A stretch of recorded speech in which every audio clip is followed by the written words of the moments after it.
I have here a Godox AD200 and I'm going to set it up today in the studio.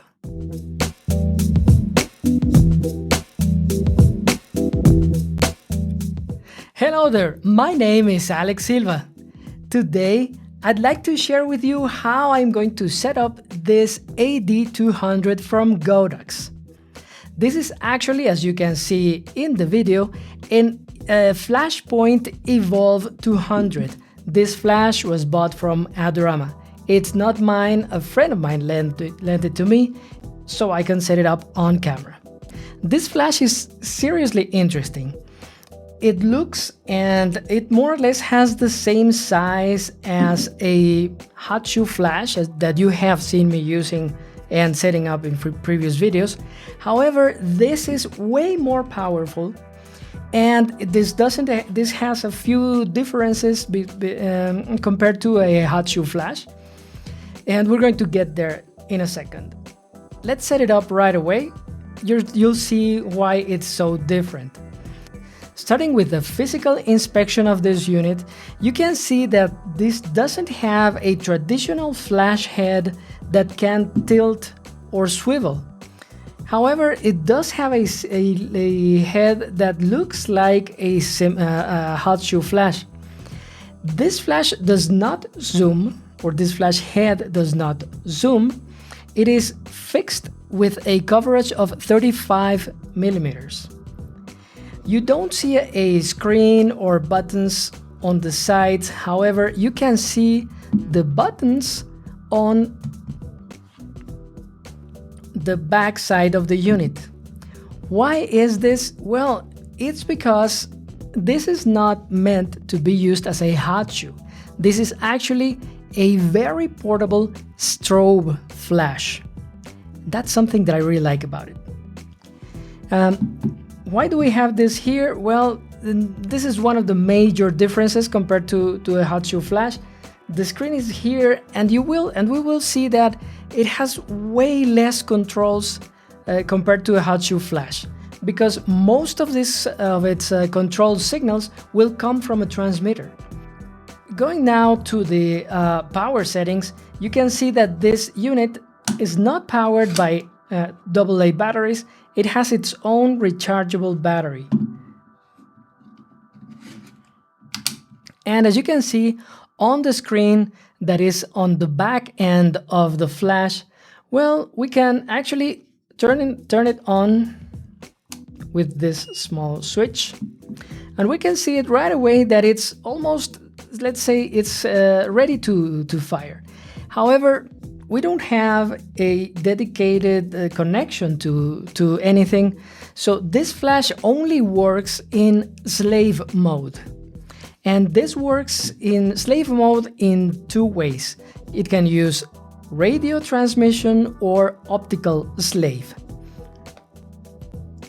The default actually is radio transmission, and we can see it here. We can see, just like we saw in, let's say, flashes that have a master mode, we can see here that we have an antenna indicating that it is using radio transmission. It is currently on channel 9, and this flash belongs to group B. If we want to change the group, let's say, we only need to press this button, and it will advance through the 5 different options that we have.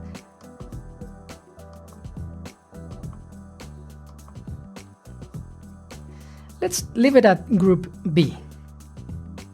Now, what if we want to change the channel? Well, we press and hold the same button, and we're ready to change the channel. We now rotate the control wheel, and I'm usually set to channel 9, but then you know how I try to use channels 9 or 16.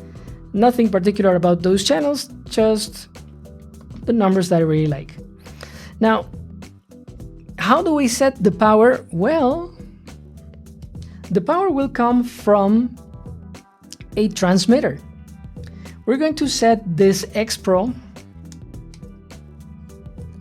Let's turn it on. first, and this is in group B. Let's turn these other groups off, and this will be now it is going to send a signal to group B at 1/4 and 1/3 stop power. Wow. And we can see now that it is now currently at 1/4 power. We are now sending power or as a firing signal to the flash, and we can change the power. Actually, we're going to set it to minimum power, and let's fire again. In any case, this is the most common way to use the flash. Now, I mentioned how this flash can work as a slave with either radio or optical slave. We already covered radio. Let's see how we can activate the optical slave mode. And it's not super difficult. We need to press and hold the testing button. And we're going to change through different functions. We get to function 2, we press the set button, and then we rotate the wheel, and we are going to be able to choose between S1 and S2 and then off. S1, as you may remember, waits for only one flash so this fires. S2 waits for 2 flashes for this to fire. If we leave it this way, we press and hold the tester again, and we're back to normal. We are now in slave mode, but we still have the radio still on, so we can press and hold the mode button, and that will disable the radio. So we are only in optical slave mode. We can enable the radio again, and we can disable the optical slave mode.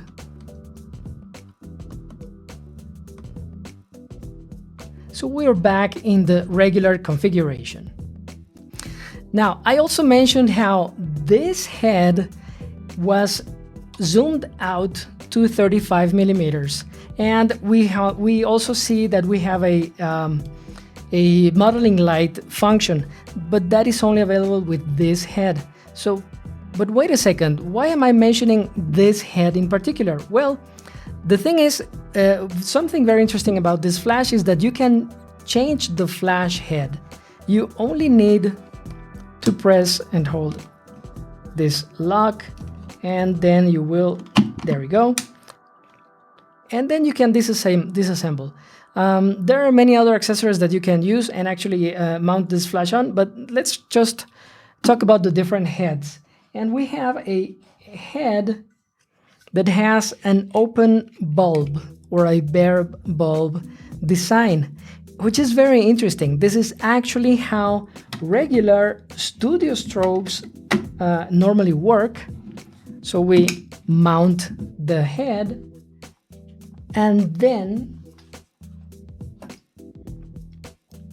we mount, there we go, we can mount a bare bulb or an open bulb on the unit, which is very interesting. If you have this unit inside, let's say, a soft box, the soft box will work as it was originally designed. The light coming from this head travels in every direction, compared to this where the light will travel in not only one direction, but it's more directional.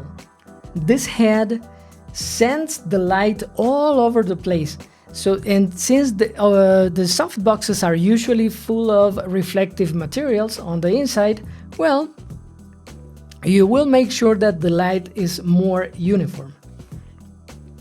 In any case, this is a very interesting function that I like about this flash.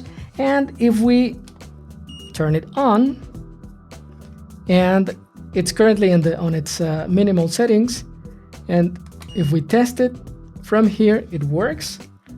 But if we also test it from the transmitter, wait, this is on a different setting, on a different group.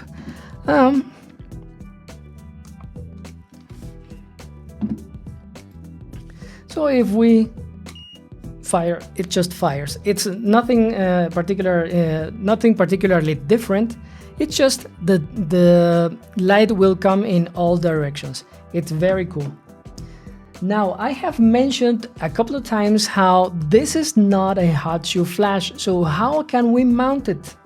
It's super interesting. There are many options, but when you just get a simple kit like this, the flash has a few mounting points like this threads, and it comes with this bracket, which has its own spigot, so you can mount this here. Then we can mount this here, and it has its own umbrella mounting place, and this is just a regular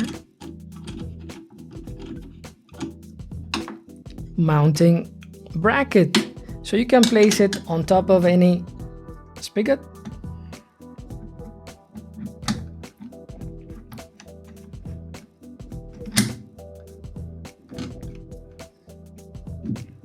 And there we go.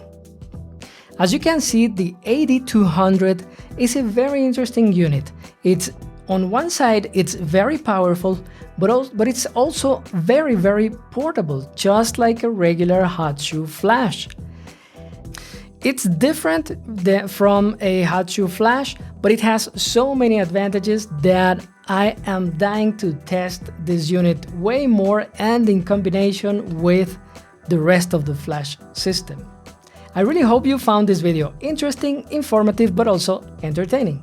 If that is the case, please press the like button, subscribe to the channel, or share this video with your friends.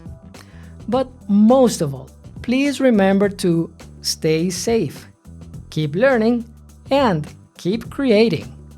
And I'll see you in the next video.